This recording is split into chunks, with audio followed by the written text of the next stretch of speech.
Hi everyone, good evening. Um, this is absolutely much later in the week than I wanted this to be, but well, sometimes life goes crazy. Good news, I have a VA now, virtual assistant, and she's actually trying to get my schedule on track. I'm always like I have a passion planner for those who know what that is. So um, big paper planner. Um, and yeah, so now I'm using Google Calendar as well, so she can keep track. And there she is, my lovely virtual assistant who's being a pain in the ass. Hi, Ashley. Um, so yeah, so I'm trying to get more organized, which is why I got the virtual assistant, because at the moment I'm doing so many things and I'm going to do more and more things. Like 2019 is going to be so much fun. Like I'm so much looking forward, but I'm also realizing that I'm juggling too many things at the same time, and I'm losing track of them. So it's really good to have someone on board who's doing some of the things that just take up a lot of my time, but also who's looking at my schedule, making sure I don't overbook myself, which keeps happening all the time at the moment. Um, like seriously, like I was it's one way it's very funny, but also really not, because I like old, like, how am I gonna, this is completely on premise, like I was just sitting down, it's like, let's do the live now, so I'm only half prepared, so it's gonna be a little rambly, and Ashley's not saying anything, and I wonder whether she's not saying anything because she's laughing really hard right now, or because I haven't figured out yet how the comments work, because my phone isn't working, so I'm doing this on the laptop right now. My camera on my phone isn't working. Um, so yeah, I tend to overbook myself because I just go like, oh, that sounds nice. Yeah, I'm sure I have time for that, and then I forget that a normal work week only has 5 days, not 7 days. I forget that, and then I'm looking at, oh, and now all my weekends are gone again. Ah, she's cleaning. Very good, very good. Um, I like we should schedule that in, by the way. Yeah, because that's also one of the things that I forget, because I overbook myself. Anyway, so Ashley's gonna help me with that. I'm both excited and I'm really terrified, because I also now know somebody else is looking at my schedule, so somebody knows how much work I do, and that's kind of terrifying. Because I always tell myself I'm not a workaholic. Maybe I am. So that is absolutely. This is not what I want to talk about tonight at all. This is just like more like random comments at the beginning. I also wanted to show you one thing. One of the things I've been busy with this week is that, and this is also, if this is not your thing, just ignore this. But it's part of me, and it really makes me excited. So I got my second degree in Reiki today. So that's really, for me, that's really exciting. So as I said, like, if this is not your thing, just know this is one of the things that I do. And if you are into Reiki, yay, let me know, and we can talk about this, because I'm just starting on that path, and I'm really excited about it. So this is what I did. So Ashley was like, I don't know what that is, but it's taking up a lot of your time this week. Just so you know. I'm like, yeah, I know, just what it is. So that is what I've been doing the past few days, next to teaching, and which is one of the reasons why my life got rescheduled, if you can call this scheduling, because usually I prep my university seminars on Tuesdays, but I was gone all day on Tuesday because I was getting my Reiki initiation, and all the theory and everything. So I had to work on I had to prepare my seminar on the Monday. There you go. So what I want to talk about today, something that's been on my mind for a long time. And I also know it's not the most popular point of view in the groups that I'm in, mostly the indie groups that I'm in. So I think that's one of the reasons why I haven't shared it. Like, I know some of the people I work with closely know that this is my view, and we don't always agree on that. But I've also been thinking it's not a bad idea if I just talk about how I see things and why I see these things, instead of just keeping my mouth shut. Because as I've seen recently, with the last few new coaching clients that I have, is that they actually, when I speak that truth, like so when I speak my truth, it really resonates with them. So it made me think maybe I should stop silencing or censoring myself in that sense and be a bit more real about how I see things. So I wanted to talk about the difference, or about the what we often see, especially in the indie publishing world, is one of the critiques is that in traditional publishing these days, and also I actually think it's always been like that, but you have this idea that if you have a book out and you become famous, then you're done. Like you get the money and you can write all day and it's all fun. Well, this actually that isn't really true for most people. For most writers, authors have day jobs next to it. They have other income streams. And in one of the first indie publishing groups that I joined, there was always this thing about the starving artist. We don't want to be the starving artist. And there are ways not to be a starving artist. And they really promote a particular way of writing, publishing, writing books again, publishing them again, going in a really rapid release kind of formula, because that will make people come back. Like people enjoy series. I mean, I completely vouch for that. Like I love series as well. When series come to an end, I always feel really bad. I mean, Cassandra Clare, as you know, is one of my young adult fantasy authors that I follow. She has a new book out. Came out last Tuesday, and I'm waiting. Like I'm waiting for it to arrive, so I can read. And I'm afraid I don't have time to actually read it. I think I just said right. I meant read. I don't think I have time to read it, so it'll have to wait. I'll be in London for Christmas on a break, so it'll have to wait. I'll try not to open it in the meantime. So they're completely right about that. It's like that is a very good formula if you wanna get out of the day job as soon as you can. But what I often see in these groups is that there's a lot of debate on how should you write, how should you publish, so how should you publish, but also what should you write about. And I've been talking about this before, the writing to market kind of thing. That's a really big thing. If you know which markets to write to, then the argument goes you're golden. Like you can't go wrong if you're fast enough. If you're fast enough, your book is okay enough. Like this whole quality thing, it's always a debate. It's probably something I should say something about as well, because people who know me know how picky I am. I'm not easy. I'm not an easily satisfied customer. So it's about quality as well, but also the right audience, the right genre. And recently in one of these groups, there was an author saying, okay, so I know that the romance genre it's like $1 billion industry, and my wife found out, so she wants me to write romance now. I hate fucking romance. Tell me everything I need to know so I can just write this book and have her like shut up, something like that. And my response is just like,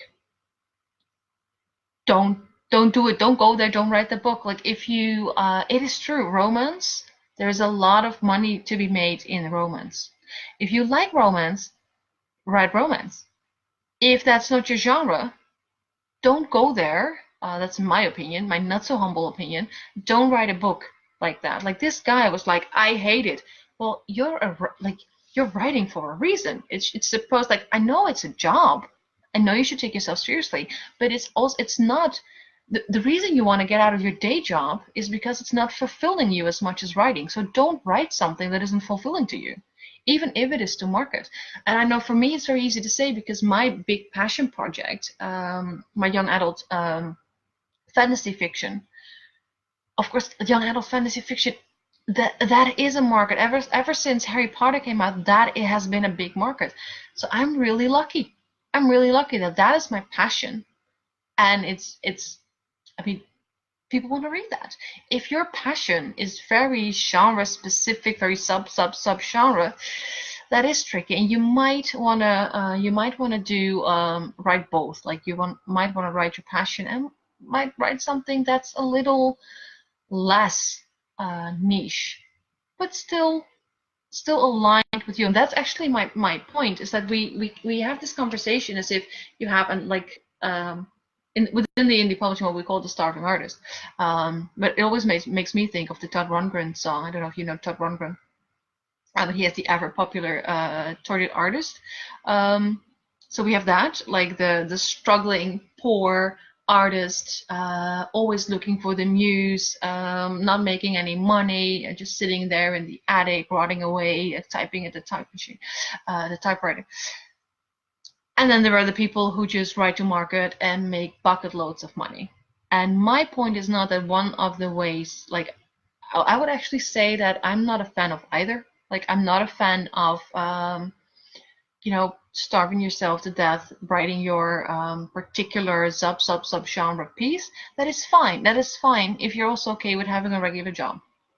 If you have a regular job that you don't hate and you want to write these pieces in your free time because they feed your soul, they make you happy, you know you're never gonna get rich of them. That is perfect. If that's your goal, that is super perfect. If you do want to quit your job, you might have to find something else. But my point is you don't necessarily need to switch all the way to something that isn't you. Between the ever popular tortured artist and the only writing to market, bucket loads of money, there is such a gray zone. It's such a gray zone. And I think we keep forgetting that. For example, I know that the romance industry, lots of money to be made. So I wanted to co-write, and I pitched Sheena Mary, someone I work with a lot. I pitched it to her, and I said, I have this romance idea. Can we do this? Can we try this? And of course, romance is writing to market. So we are writing this to market. We are not, Sheena Mary herself, she writes literary fiction. So it's literature, like she's not going to agree with me, but I'm her editor, and I will tell you the theme-wise, writing-wise, is literature, like with capital L. She's gonna tell you I'm wrong, but I'm not, and I know because I'm the editor. So there you go, babe. It's real. So we know this is a different genre. So we from the start we said we're not gonna be as perfectionist as we would be with our passion projects. We just want to see how fast we can do this while still producing good quality books. So no useless spelling mistakes, grammar errors, whatever. No other very easy to fix writing mistakes like echoes or using weak verbs, so you can use strong verbs, etc. So we want the writing to be good enough, quality enough. It doesn't have to be literature, but it has to be good enough. And we also didn't want to write a straight romance, so a boy-girl romance. We didn't want to do that because there's plenty of that. And we're both really concerned with diversity. That's one of the reasons why we have the My Voice, My Story project going on as well. And Sheena's just right now going through some of the submissions, so that's really excited as well. Oh, and completely off track. Our first anthology, since yesterday, is available on Amazon in paperback. So I'm getting that. I should receive that somewhere this weekend, maybe Monday, Tuesday. So I'll have it in my next life. Like, I'm gonna show it to you. Like, I'm really, really excited. If you can't see my cheeks all shiny, yes, I'm really excited about that. So the first is a really, really big issue for us, and also like visibility, representation. So we said, okay, so we're gonna do romance. We're not gonna do regular romance. So we decided to do lesbian romance. Lesbian/bisexual romance. So that is a little bit niche within the bigger romance genre. So we're writing to market, but still within a niche, not something that is necessarily very, very niche, like it's not really vague, like people actually buy this. But we're still sticking to what we want to write. And I think that for me is the gray zone. That is that gray area in between throwing all your ideas overboard and just looking at Amazon, what sells, then I'm just gonna write that. No, you can do that. Please do that. If you want to quit your job and you want to make money as a writer, go to Amazon, look at what sells the most. What are the best sellers? What are they writing about? What are the genres? What are the subgenres within that still sell? Make a list and go, okay, so I like this one, I like this one, I like this one. Because it's not one thing. There is not just one thing. Maybe you like writing young adult, really big right now, and not just young adult fantasy, but also young adult sci-fi, regular romance, for example. All these LGBTQIAAA, well, I don't, loads of I do know it. Like when I write it, I know it. So there are possibilities. There's not just one genre that is very popular right now and you have to write that. There are possibilities. So please, if you want to do the market thing, which is completely legit, pick a genre that's still fun for you. Pick a genre that still feeds your soul, because you have to do some research. You have to engage with the project. And that's the funny thing about this guy who wants to write a romance because his wife thinks like that. If he truly hates romance, don't you think that the reader will know? Like that one, I can't for the life of me now remember who said that. You all know the what is it?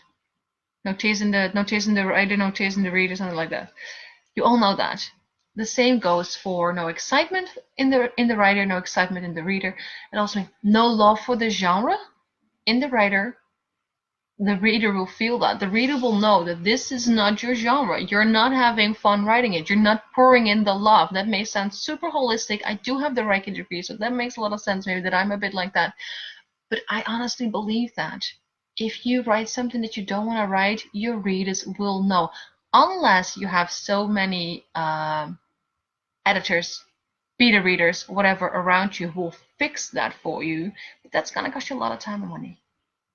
So please find something to write that you like enough, that feeds you enough. You don't have to just write what you like, what your true passion is. I don't either. I have multiple projects going on, and there's this one project that I'm like, this is gonna be like once I publish this, I've told my story. This is a story that I need to tell. Other stories I enjoy telling, but it's not necessarily the story that I have to share in this lifetime. So try that for me. Like don't think of it's either or. You can find some spot in between where you feel very comfortable, and you can probably do both. You can write your passion project and you can write to market, but don't think about writing to market as having to completely throw your ideals out of the window, your passion. No, there are so many genres that sell well. So have a little research, dig in a little bit, find something that works for you, and also adapt the genre. Like, don't go, like, if I wanted to make quick money, if I were to try, like, there's never a guarantee. Like, even if you, that's the fun thing, even if you write to market, there is never a guarantee. If you write 20 books, there is no guarantee that you will get rich. It's just, I'm very sorry to say, but it's not a guarantee. So how about, if you want to write those 20 books, well, how about finding something that is at least fun writing? Fun enough, nice enough. I mean, you're spending so much hours working on this. Find something that you like. Not necessarily something that you love, but find something that you like, something that is good enough. Yes. I think I made my point by now. And I should write on not my passion project, my other project, because we have a production schedule. So let me know what you think about this, because I know this is a tiny bit of a controversial stance, but it's really one true to my heart. And maybe because I'm quote unquote spiritual as fuck, but this is really my thing. Don't forget about the soul. Write something that you're passionate enough about. Okay, I'm going on too long. Have a good night, and see you soon next week.